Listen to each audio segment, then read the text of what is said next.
Povo de Deus, paz seja convosco. Que prazer, que alegria, que satisfação podermos trazer mais uma palavra de Deus aos nossos corações. Trazer algo que Deus tem colocado em nossos corações para que possamos compartilhar com a igreja do Senhor e possamos ser fortalecidos e edificados na sua palavra. Amém? E nós queremos ler hoje, falar de um assunto muito importante. Nós queremos falar hoje sobre o prêmio, tá? O prêmio. 1 Coríntios, capítulo 9, versículo 24 ao versículo 27, que diz assim, ó: Não sabeis vós que os que correm no estádio, todos na verdade correm, mas um só leva o prêmio? Correi de tal maneira que o alcanceis. Todo atleta em tudo se domina, aqueles para alcançar uma coroa corruptível, nós, porém, a incorruptível. Assim, corro também eu, não sem meta, assim luto, não como desferindo golpes no ar, mas esmurro o meu corpo e o reduzo à escravidão, para que, tendo pregado a outros, não venha eu mesmo a ser desqualificado. Amém? Essa é a palavra de Deus. E vocês estão vendo, eu estou com a Bíblia rosa, porque essa é a Bíblia da minha esposa, tá? É a Bíblia dela que eu estou usando agora, nesse momento. Amém, queridos? Veja bem, algum tempo atrás, aconteceu uma luta de boxe entre Evander Holyfield e Vitor Belfort. Essa luta, ela veio cheio de expectativas, veio cheio de comentários, veio cheio de dúvidas também com relação à idade avançada de Evander Holyfield. É ex-campeão ou campeão mundial dos pesos pesados, não me recordo bem, mas só que essa luta ela teve uma divulgação muito grande, ela teve uma ampla cobertura por parte da imprensa, por parte da mídia,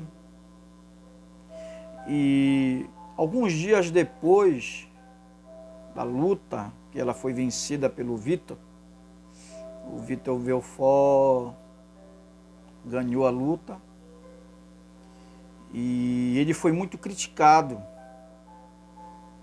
ele foi muito bombado assim nas redes sociais com muitas críticas. Alguns diziam que porque o Holyfield já está velho.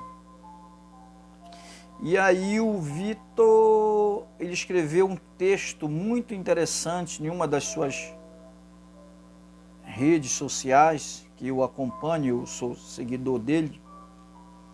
Escreveu um texto que é esse texto eu quero compartilhar também com vocês. Esse texto foi escrito por Vitor Belfort em uma de suas redes sociais, que ele diz assim, ó: Não estou aqui para falar somente da vitória, mas da trajetória de chegar até aqui. A derrota é o caminho mais fácil e o menos curto para quem pensa pequeno, porque para conquistá-la, sim, estou falando de derrota. O caminho do grande esforço foi trilhado, mas só os grandes sabem valorizar cada momento. E para aqueles que pensam pequeno, permanecerão na multidão para humilhar e derrubá-lo. Falar depois que você venceu pode parecer simples e muito fácil, mas lembro-me de valorizar cada momento que levei para conquistar meus sonhos. Mesmo quando muitos ousaram dizer que foi muito alto. E você sabe porque muitos que dizem que são amigos acabam te jogando para baixo. Você sabe? Isso porque eles estão refletindo o medo deles. Então proteja-se deles.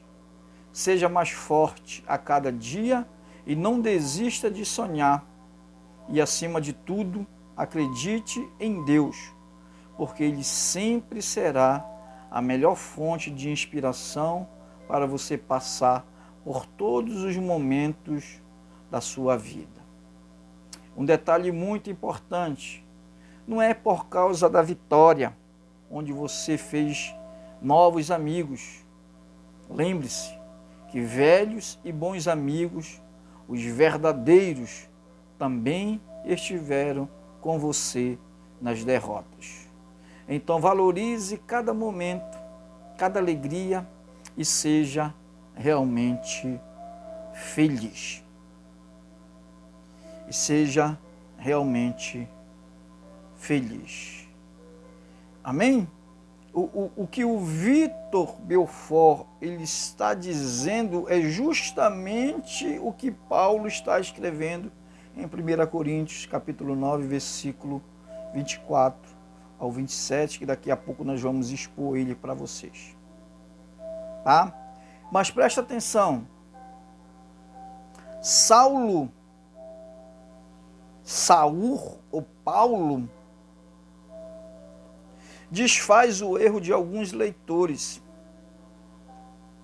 que podem considerar o fato de ele ter ganhado algumas pessoas para o Senhor, uma reserva de lugar no céu. Nunca se pode descansar nos louros da salvação. Ao contrário, tendo convidado outros para fazer parte da competição, é preciso continuar lutando contra a tentação e correr com mais vigor. Entretanto, a competição não é contra outras pessoas, mas contra a velha natureza, que Paulo vai escrever em Romanos 8, a partir do versículo 9 ao 13. Ele reforça essa mensagem em Filipenses, capítulo 3, versículo 7 ao versículo 14. E aí a gente tem uma comparação com Romanos, capítulo 12, versículo 1 e versículo 2. Amém? Se submetem. Olha o que Paulo está dizendo. Que ele se submetia à disciplina severa, como um atleta, como um corredor, como um lutador, que se prepara, que se dedica, que se esforça, que treina. Ou seja, alguém que está se submetendo a uma disciplina severa, ou exercer sobre tudo o domínio próprio. Que nós precisamos, como cristão, exercer o domínio próprio. Tá? E ele fala de uma coroa. Tá? Uma coroa incorruptível, que ele vai falar para Timóteo, no capítulo 4, versículo 8 da segunda carta. Timóteo,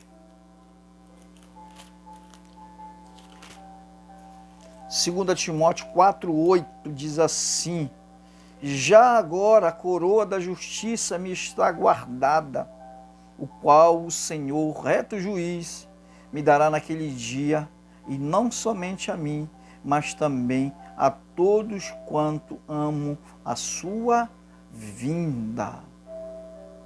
Amém? Sua vinda. Que coroa é essa de que Paulo está falando? Paulo está falando do trabalho exercido com fé, exercido com disciplina, sua vida dedicada ao Senhor da obra e à obra do Senhor. E ele tem certeza absoluta de que a coroa da vida está para ele guardada. Amém? Então a coroa da vida está para ele guardada. A confiança que Paulo tem na palavra de Deus. Ele diz assim, olha, trato o meu corpo com severidade. Literalmente, bato no meu corpo até ficar roxo. E faço dele meu escravo. Ou seja, Paulo é escravo do Messias, é escravo de Jesus. E escravo de todos. Eu sou escravo de Jesus, sou escravo do Messias e sou escravo de todos. Não que Paulo censure vigorosamente a carne. A palavra grega não é sarxe, carne, mas soma, corpo. Ao contrário, o corpo pode ser um bom servo, mas o mau senhor. Entenderam? O mau senhor. Romanos capítulo 8, versículo 13. Paulo vai falar sobre isso. Eu vou ler aqui. Romanos 8, 13. O que Paulo está dizendo? Porque se viverdes segundo a carne, caminhais para a morte. Mas se pelo Espírito mortificardes os feitos do corpo, certamente vivereis. Diga amém. Diga graças a Deus. Aleluia. Amém? Nessa passagem, Paulo provavelmente está falando de ser desqualificado das recompensas que os trabalhadores fiéis recebem. E não da salvação em si. Entretanto, compares com esse texto apócrifo. Um homem é sagaz e mestre de muitos, mas para si próprio é inútil. Eclesiastes, Siracida, 37:19. Amém?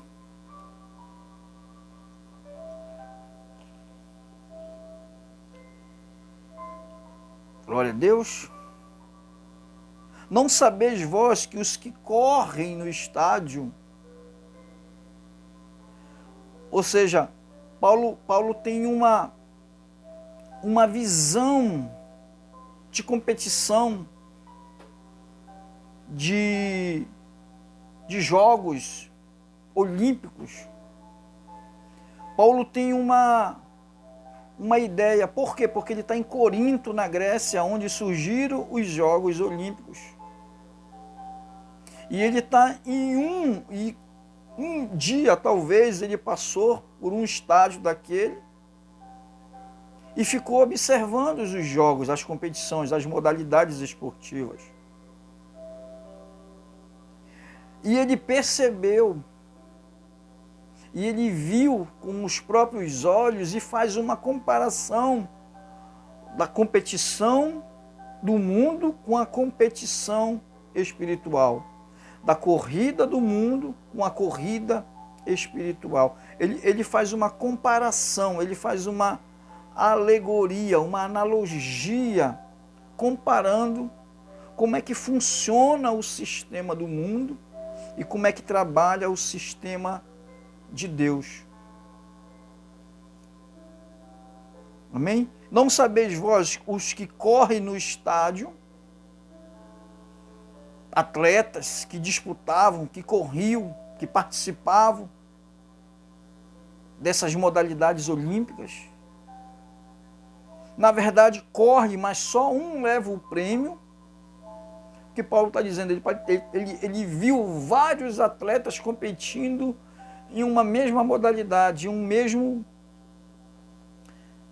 mesma competição. Ele viu vários atletas que se prepararam, que treinaram, que se submeteram a treinamentos, a exercícios físicos, a orientações. E ele percebeu que quando a competição é iniciada, dentre todos aqueles competidores, apenas um leva o prêmio. Apenas um leva o prêmio. Aí ele diz na sequência: correi de tal maneira que o alcanceis. Ou seja, quem está na frente, os que estão atrás, vêm se esforçando de tal maneira para alcançar aquele que está na frente. Amém? Então, Paulo faz essa comparação, porque na corrida espiritual, no trabalho missionário, no trabalho de evangelização, no trabalho daquilo que Deus colocou sobre nossa responsabilidade, ganhar almas, todas as pessoas serão recompensadas. Todas as pessoas que estão trabalhando na obra de Deus, que já trabalharam, que morreram em Cristo, aquelas que estão se esforçando para ganhar almas com sinceridade, com caráter, com prazer, com amor de fazer a obra de Deus, todos eles serão recompensados.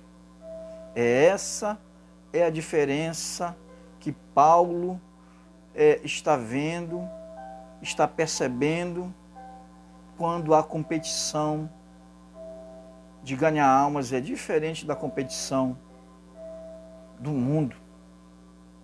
Um só é reconhecido, um só ganha o prêmio, um só ganha a coroa. Mas na corrida espiritual, todos serão recompensados. Na corrida de Deus, todos serão premiados, todos receberão o seu galardão, o seu prêmio. Galardão significa prêmio. Ele diz assim, olha, todo atleta em tudo se domina. Ou seja, treinamentos, exercícios, dedicação, esforço. Ele está dizendo que esses atletas, eles sabem a hora de parar. Eles sabem a hora de descansar. Eles sabem a hora de repousar. Eles se dominam. Eles estão mais bem preparados no outro dia. Eles estão em forma no outro dia. Por quê? Porque eles se dominam. Eles descansam. Para no outro dia eles estarem mais fortes. Todo atleta em tudo se domina. Aqueles, porém, alcançar uma coroa corruptível. Ele está dizendo que aqueles atletas ganhavam uma coroa corruptível. Uma coroa que se corrompia, aqueles atletas, em Corinto, na Grécia. Que era aquela florzinha que eles colocavam aqui, aquele galinho que eles colocavam aqui, ou às vezes colocavam aqui na testa. Aquilo se corrompia, aquilo se dilacerava, aquilo estragava, aquilo perdia o valor com algum tempo. Que os atletas corriam para ganhar uma coroa corruptível. Aí ele diz, nós, porém, a incorruptível. Nós, porém, vamos ganhar uma coroa incorruptível. Ou seja, nós vamos ganhar de Deus, do nosso Senhor, uma coroa que não se corrompe, que não perde o valor, que não estraga, que não enferruja, que não dilacera, que não perde o seu valor, que não perde o seu brilho. Todos os atletas de Cristo vão ganhar essa coroa incorruptível. Todos eles vão ganhar essa coroa da parte de Deus. O prêmio, como Paulo falou lá em 2 Timóteo capítulo 4, versículo 8, o prêmio da soberana vocação da qual Deus tem preparado para aqueles que o amam. A coroa da vida. Que não existe prêmio melhor, não existe prêmio mais prazeroso que existe que não seja o prêmio que Deus tem preparado para cada um de nós. O prêmio que Deus tem reservado para cada um de nós. Amém, queridos? E eu estou me esforçando, né, para ganhar pelo menos uma pedrinha da minha coroa. Me esforçando, me dedicando, assim como Paulo. Né? Nós, porém, a incorruptível. Versículo 26, aí ele diz assim corro também eu. Diz assim, ó, assim corro também eu. Não que Paulo está dizendo que ele está correndo lá nas Olimpíadas ou participando disso aí. Não, a corrida dele é diferente. A corrida dele é abrir igrejas, é ganhar almas, é falar de Jesus, é expandir o Evangelho em todas as partes do mundo, dentro das suas possibilidades, dentro das suas limitações. Assim ele diz, assim corro também eu, não sem meta, ou seja, ele não faz o trabalho de Deus de forma desqualificada, sem planejamento, sem meta, sem um plano de ação. Ele é organizado, ele é preparado, ele tem estratégias, ele tem visão espiritual e visão das coisas terrenas também, daquilo que ele vai planejar, daquilo que ele vai fazer. Não sem meta, corro não sem meta, ou seja, ele está dizendo, eu me preparei para fazer. Eu me preparei para fazer o trabalho do Senhor, e foi 14 anos de preparação. Não foi da noite para o dia. Paulo não aceitou Jesus ontem e já estava pregando amanhã. Paulo passou por um grande seminário, por um grande treinamento. Foram 14 anos se preparando, se dedicando, se esforçando. 14 anos. Não chegou de paraquedas, não tomou lugar de ninguém. 3 anos depois que ele se converte, em Atos capítulo 9,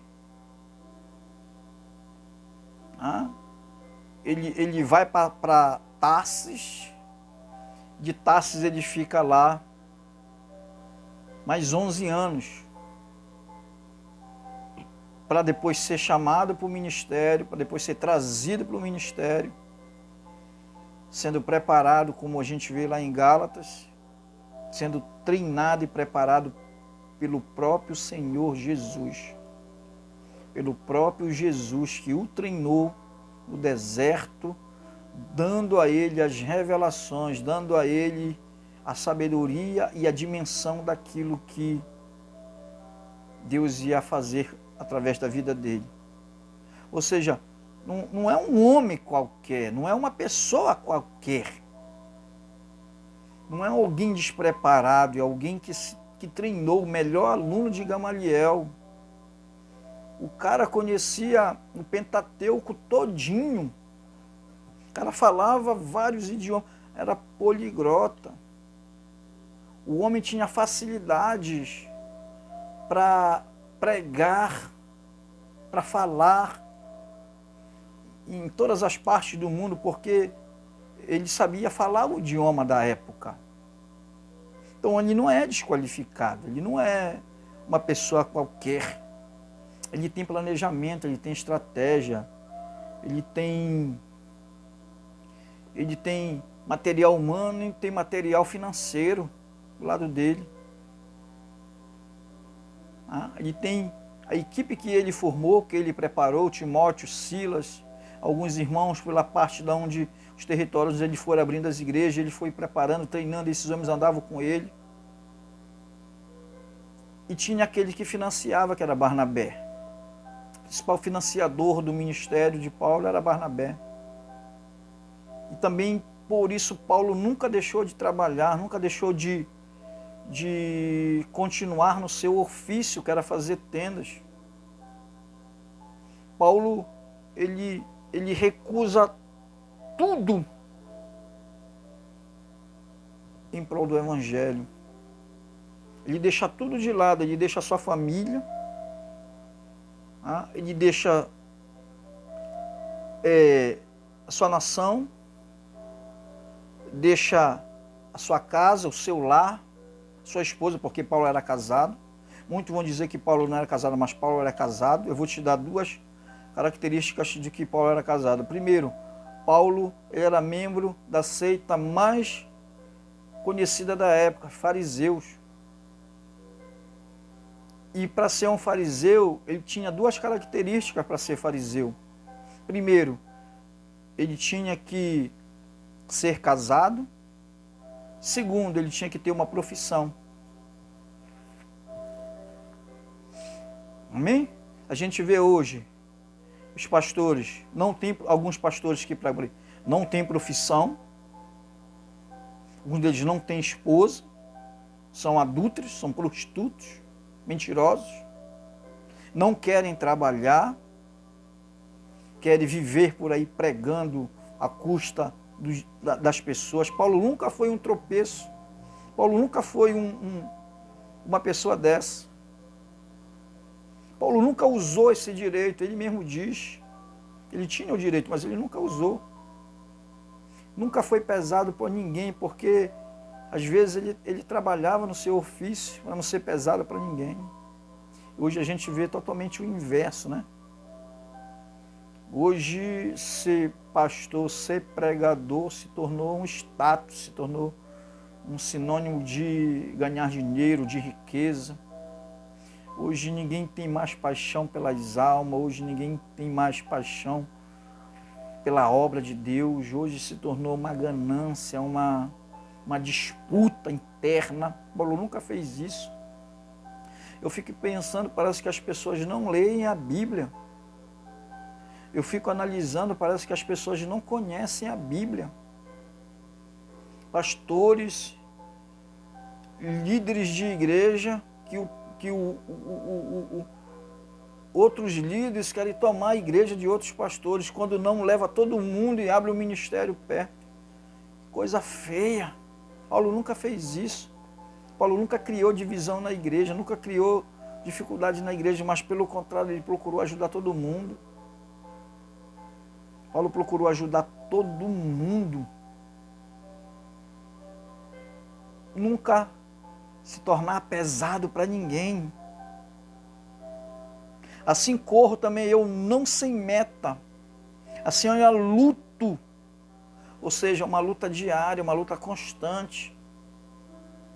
Sem parar. Se dedicando, se esforçando ao máximo para ganhar almas, para fazer o trabalho do Senhor. Não como desferindo os golpes, ou seja, não fazendo o trabalho de qualquer jeito, não fazendo o trabalho de qualquer forma, de qualquer maneira. Não sem ideia, não sem analisar o que tem que ser feito. Mas esmurro, ele disse, olha, mas esmurro o meu corpo e o reduzo à escravidão, para que, tendo pregado a outros, não venha eu mesmo a ser desqualificado. Ou seja, o cara tem uma ideia O cara tem um pensamento, né, de nunca passar para as pessoas que ele é, ou ele está sofrendo, ou ele está triste, ou ele está abatido. Não, ele nunca tem essa ideia de dizer, de estar reclamando, mas pelo contrário, deixa um exemplo muito grande para nós. Você esmurra o meu corpo e o reduz à escravidão. Que ele já vai falar isso em Romanos capítulo 12. Nós devemos apresentar o nosso corpo em sacrifício vivo e agradável a Deus, para que a gente experimente a boa, perfeita e agradável vontade de Deus. Amém? Para que não tendo pregado aos outros, olha a função dele, pregar, sempre está pregando, ensinando, não venha eu mesmo a ser desqualificado. Quem quer ser desqualificado? Mesmo com as dificuldades, mesmo com as lutas, mesmo com as provações, mesmo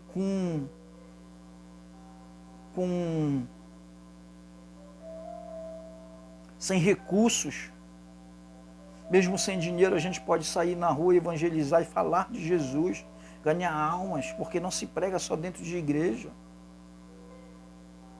Eu posso muito bem sair daqui com a minha Bíblia e pregar na rua, evangelizar pessoa, evangelismo pessoal, falar de Jesus, para que eu não venha a ser desqualificado, para que eu não venha eu mesmo a ser desqualificado, despreparado, obreiro despreparado, obreiro desqualificado, pessoas que não conhecem a Bíblia. Muitas pessoas, muitos pregadores hoje, eles não conhecem a Bíblia. Por quê? Porque eles não estão lendo, eles não estão estudando a Bíblia. Amém? Eles não estão se colocando dentro da vontade de Deus. Romanos 12, falei agorinha. Eles não estão se colocando no centro da vontade de Deus, para receber as revelações da palavra de Deus, a orientação através do Espírito Santo, do Espírito verdadeiro, do Espírito da verdade. Amém? Muitos estão fugindo da doutrina cristã, da palavra de Deus. Muitos estão cometendo vários erros teológicos, doutrinários, homiléticos e exegéticos da palavra de Deus. Mas que possamos, como Paulo,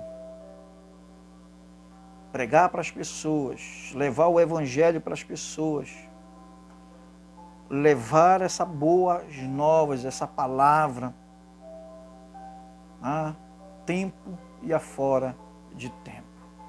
E que Deus nos abençoe e que Deus nos use de forma poderosa, tremenda, em nome de Jesus. Fico todos na paz, que Deus os abençoe hoje e sempre. Amém?